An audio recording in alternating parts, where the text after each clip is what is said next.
नमस्कार श्रोताओं, आकाशवाणी समाचार जयपुर के साप्ताहिक कार्यक्रम समाचार तरंग में मैं सुदर्शन नाहर आपका स्वागत करता हूं।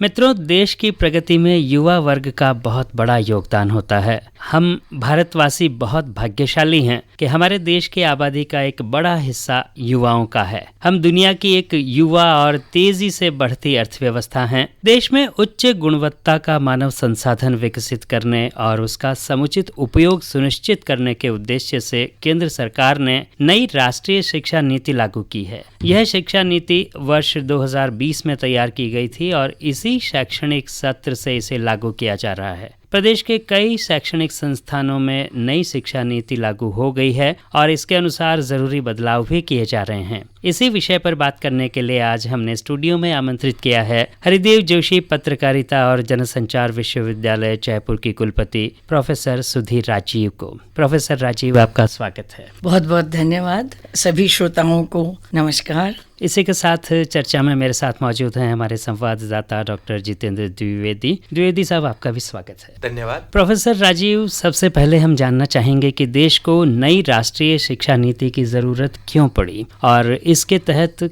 क्या क्या महत्वपूर्ण बदलाव किए गए हैं। नई शिक्षा नीति जैसा आपने बताया 2020 में आनी थी, पर कोविड के कारण थोड़ा हम पीछे हो गए। इस वर्ष दैट इज 23-24 से हम नई शिक्षा नीति के तहत काम करेंगे। इसमें बदलाव की आवश्यकता इसलिए पड़ी क्योंकि हमारे देश के पास बहुत बड़ा ह्यूमन कैपिटल है और ये जो ह्यूमन कैपिटल है, जो ह्यूमन रिसोर्सेज हैं हमारे, उनको ट्रेन करना अति आवश्यक था और इसको स्किल बेस्ड और इंडस्ट्री से इंटरैक्शन, III मतलब इंस्टीट्यूट, इंडस्ट्री और उनके साथ इंटरैक्शन, ये 3 चीजें बहुत महत्वपूर्ण हो गई हैं। क्योंकि जब आप बात करते हैं, ऐसा तो नहीं है कि पहले भी प्रैक्टिकल नॉलेज हैंड्स ऑन नहीं होती थी, पर अब हैंड्स ऑन और प्रैक्टिकल नॉलेज जो स्किल है उसको एक इम्पॉर्टेंट कंपोनेंट के हिसाब से न्यू एजुकेशन पॉलिसी में जोड़ा गया है। और इसकी सबसे एक महत्वपूर्ण चीज जो मुझे बहुत अच्छी लगती है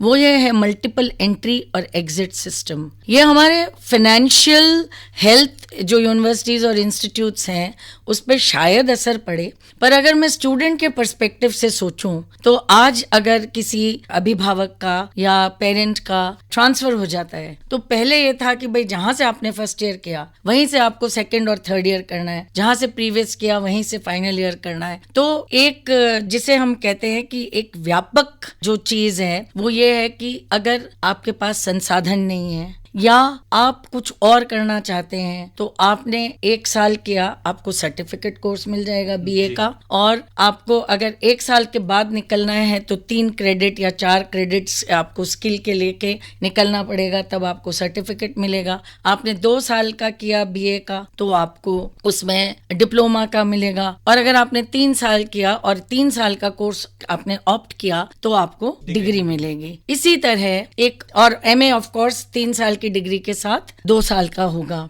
अब अगर हम 4 साल वाली डिग्री और ऑनर्स की बात करते हैं तो BA का first semester of course certificate है, सेकंड डिप्लोमा है। अगर आपने थर्ड पे एग्जिट ले लिया तो आपको डिग्री मिलेगी, पर अगर आपने थर्ड एग्जिट नहीं किया और फोर्थ किया तो ऑनर्स की डिग्री आपको मिलेगी और आप MA 1 साल में कर सकेंगे।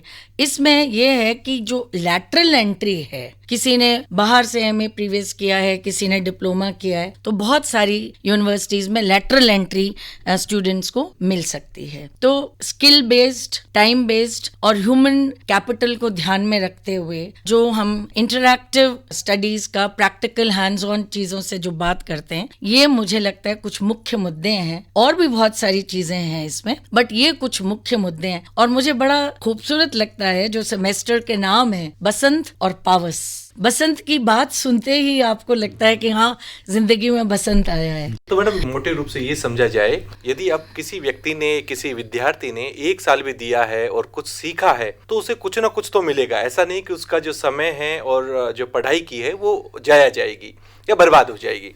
मैडम, यही हम पूछना चाहेंगे कि नई शिक्षा नीति को इसी सत्र से लागू किया गया है, इसके लिए जो जितने विद्यार्थी हैं उनके पास भी पूरी जानकारी नहीं है, अभिभावक हैं उनके पास भी जानकारी नहीं है, उनके लायक ऐसी कौन कौन सी बातें हैं जो उन्हें जाननी चाहिए और ध्यान रखनी चाहिए? ये बिल्कुल नई चीज है। देखने में आपको लगता है कि जैसे आमूलचूल परिवर्तन हो गया है, पर हमने जो हमारा सिस्टम था उसको और ज्यादा स्टूडेंट फ्रेंडली बनाया है, ताकि ये स्टूडेंट का विचार, जैसे आपने बताया कि उसका जो भी उसने 1 साल भी किया तो वो जाया नहीं हुआ। ये बात बहुत इम्पोर्टेंट है कि आपके पास ऑप्शंस तो हैं कि आप एग्जिट और एंट्री ले लें। तो एक बहुत महत्वपूर्ण बात यह है कि आप एग्जिट तो ले लेंगे, पर एंट्री आपको जब मिलेगी जब एक इक्विवेलेंस स्टैब्लिश करेगी, और दूसरा अगर सीट होगी। तो ये नहीं है कि आपके पास ये है तो आप आज आए कल निकल गए, परसों आए निकल गए, क्योंकि आपको ये भी देखना पड़ेगा कि कितना % कोर्स आपने किया है और उस कोर्स को और वापस सीट अवेलेबल आपको होगी या नहीं होगी। तो ये काफी सारी चीजें ऐसी हैं जो कि अभिभावकों को ध्यान में रखनी चाहिए। मेरा ऐसा मानना है कि पढ़ना तो पूरा ही चाहिए। जिस विश्वविद्यालय में मुझे सेवा करने का मौका मिला है उसमें जो पत्रकारिता और जनसंचार है, पूरे नॉर्थ इंडिया में 3 ही ऐसे विश्वविद्यालय हैं, भोपाल में है, राजस्थान में है और छत्तीसगढ़ में है। तो आपके पास अगर ये है कि मल्टीपल एंट्री एग्जिट अगर आप करें तो इन 3 जगह आप जा पाएंगे। ये जो हमने डिप्लोमास भी करे हैं, हमने 3 वर्ष की पाठ्यक्रम भी रखे हैं, और 3 वर्ष का BA, 2 वर्ष का MA, 4 वर्ष का BA, 1 वर्ष का MA और बहुत सारे PG डिप्लोमास हैं वो किए हैं। तो बहुत सारी चीजों के साथ प्ले करने का एक मौका है। जैसे हमें पब्लिक हेल्थ और मास कम्युनिकेशन का जो अंतर संबंध है उसको आर्टिफिशियल इंटेलिजेंस से जोड़ के किया है, तो कुछ टूल्स जो आर्टिफिशियल इंटेलिजेंस के, तो ये कुछ ऐसी चीजें हैं जिनको आप कर सकते हैं। और स्किल बेस्ड जो आपके कोर्सेज हैं, एक तो एबिलिटी एनहांसमेंट का है जिसमें कि लैंग्वेजेस का जानना बहुत जरूरी है। तो स्टूडेंट को इंग्लिश, हिंदी ये करना पड़ेगा। एक सेमेस्टर में मान लीजिए इंग्लिश कर ली तो दूसरे सेमेस्टर में आपने हिंदी कर ली। स्किल बेस्ड चीजें हैं, उसमें आप कंप्यूटर सीख सकते हैं, आप आर्टिफिशियल इंटेलिजेंस, और आपकी मर्जी हो तो आप म्यूजिक भी कर सकते हैं। एक सबसे इंपॉर्टेंट चीज ये है कि NEP में कि अगर आप साइंस के हैं तो आप आर्ट्स की चीजें भी पढ़ सकते हैं, अगर आप आर्ट्स में हैं तो आप कॉमर्स की चीजें भी पढ़ सकते हैं। तो ये जो इंटरडिसिप्लिनरी चीजें हैं इनको दिमाग में रखना अभिभावकों के लिए इम्पोर्टेंट है कि अगर कोई साइंस का स्टूडेंट होता है ना तो वो कहते हैं आप तो इंजीनियर हो पर आप म्यूजिक नहीं सीख सकते। अगर आप बहुत अच्छा गाते हैं, अगर आप बहुत अच्छा डांस करते हैं, अगर आप थिएटर आर्टिस्ट हैं, तो जो आपकी टैलेंट है उस टैलेंट को आप और होन कर सकते हैं क्लासेस में। और इंटरडिसिप्लिनरिटी से जो मैं समझती हूँ एक कंप्लीट ह्यूमन बीइंग बनता है, क्योंकि आप आइसोलेशन में जैसे हम बनाते थे इंजीनियर तो इंजीनियरिंग करेगा, टेक्नोलॉजी वाला यही करेगा, डॉक्टर्स हैं वो भी अपने गाना चाहते हैं, सीखना चाहते हैं, पर समय नहीं मिलता उनको। तो ये सारी जो आपको बाउंड्रीज में नहीं बंधे हुए हैं, इसको पेरेंट्स को अच्छी तरह से यूज करना बच्चों के साथ सीखना चाहिए कि किसी एक चीज में बंधे नहीं। ये जो दूसरे कोर्सेज हैं इनमें आप रुचि लें, और जो हम कहते हैं ना होलिस्टिक डेवलपमेंट, ये होलिस्टिक डेवलपमेंट आप बच्चों का करवाएं और उनका सहयोग दें, उनके टैलेंट के अनुरूप उनको स्किल बेस्ड कोर्सेज चूज करने के लिए दें, उनकी लैंग्वेजेस को एनहांस करें। हमारे यहाँ तो लैंग्वेज लैब्स भी हम सेटअप करने की कोशिश कर रहे हैं ताकि स्टूडेंट्स को हम जितना हो सके, पर most of the things can be. Madam, आप ये भी कहना चाहते हैं कि जो अभिभावक हैं वो इस बात का भी ध्यान रखें कि बच्चे की अभिरुचि क्या है, वो क्या चाहते हैं। मैडम, आपने स्किल की बात की, यानी कौशल विकास पर इस शिक्षा नीति में विशेष जोर दिया गया है। किस प्रकार से विद्यार्थी को कौशल विकास के साथ जोड़ा जा रहा है कि केवल डिग्री नहीं, वो कुछ सीख के भी जाएं विश्वविद्यालय से या स्कूल से, तो इसके लिए किस प्रकार काम हो रहा है, हम ये जानना चाहेंगे। देखिए, जैसे मैं ये बताऊं कि आपको अगर नौकरी करनी है तो एक डिग्री तो निश्चित रूप से लेनी पड़ेगी। इफ़ यू कॉर्पोरेट वर्ल्ड में आपको जाना है, आपको ऑल इंडिया रेडियो में काम करना है, दूरदर्शन में करना है, जो हमारे स्टूडेंट्स भी करेंगे, तो निश्चित रूप से एक आपको प्रोफेशनल डिग्री चाहिएगी। पर अगर आप नहीं प्रोफेशनल डिग्री करना चाहते हैं तो हर पॉइंट पे, एग्जिट पॉइंट पे आपको कुछ ना कुछ मिलेगा। उसके साथ साथ जो आप स्किल बेस्ड कोर्सेज करेंगे तो उससे आपकी स्किल एनहांसमेंट होगी। जैसे बहुत छोटी सी चीज ले लीजिए, फंडामेंटल्स ऑफ कंप्यूटर्स एक इम्पॉर्टेंट चीज लाइफ में हो गई है कि हमारे हाथ से ना तो मोबाइल छूटता है ना हमारे हाथ से लैपटॉप छूटता है। तो मैं आपको बहुत सिंपल बेसिक एग्जांपल दे रही हूँ, बट बहुत सारे एग्जांपल्स हैं। कोई बच्चा है जो आर्ट्स में है पर एनवायरनमेंट को प्यार करता है, पर्यावरण के लिए कुछ काम करना चाहता है, तो उसके पास वो फ्रीडम होगी और इस तरह वो अपना एनवायरमेंटलिस्ट, डेवलपमेंटल इकोनॉमिक्स, बहुत सारी चीजें, बहुत सारे एरियाज हैं। जैसे जर्नलिज्म में कोई फूड जर्नलिज्म करना चाहता है, अगर कोर्स है नहीं तो ऑनलाइन हम मूक्स से लेके आ सकते हैं क्रेडिट्स।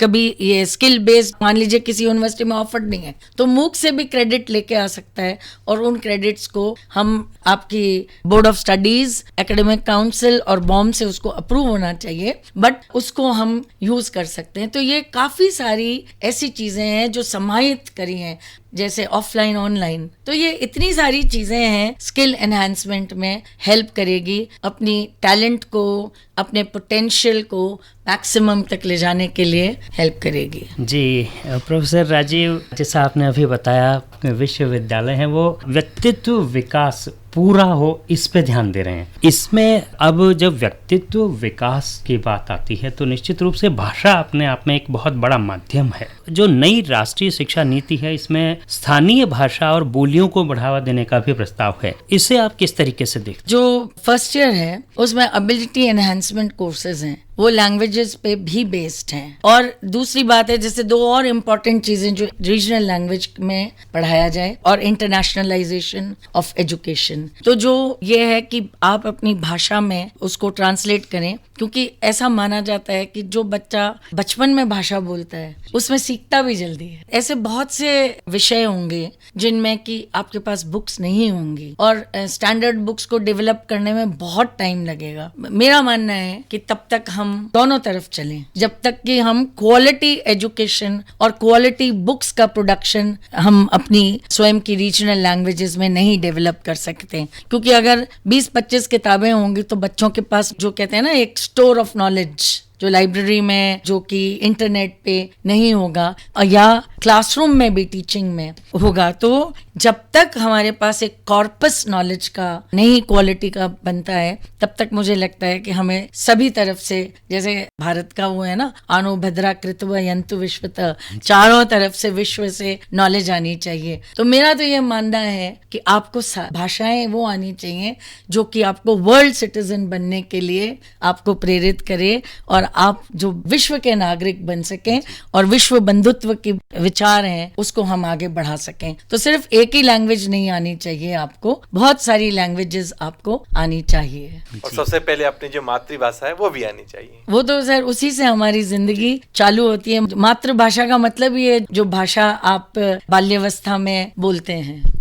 जी मैडम, चलते चलते एक हमारे श्रोताओं के नाम आप क्या संदेश देना चाहेंगे? मैं कहना चाहूंगी कि शिक्षा ही सबसे बड़ा टूल है एम्पावरमेंट का। तो इसका आप अपने बच्चों को हर चीज जो कि आपसे संभव हो उसे मुहैया करें ताकि वो प्रगति के पथ पे बढ़ सकें। और स्टूडेंट्स के लिए है कि अपना होलिस्टिक डेवलपमेंट करें, जो चीज उपलब्ध है उसको आप मैक्सिमम यूज करें और अपने वीकनेसेस को ओवरराइड करके आप अपने लिए एक ऐसा रास्ता चुनें कि आपकी तरफ लोग देखें। आप एक आइकन हैं और आप लोगों की, कम्युनिटी का कॉमन गुड आपके लिए सबसे इम्पोर्टेंट चीज होनी चाहिए। बहुत ही अच्छी बात कही आपने। ये वास्तव में शिक्षा की जो एक सफलता है वो इसी में नजर आती है कि आप खुद इस तरह से शिक्षित हों कि आगे चल के दूसरों के लिए बेंचमार्क बने। तो मैडम बहुत धन्यवाद। श्रोताओं, आशा है कि प्रोफेसर सुधीर राजीव के साथ बातचीत के दौरान नई राष्ट्रीय शिक्षा नीति के बारे में दी गई जानकारी आपके लिए भी महत्वपूर्ण साबित होगी।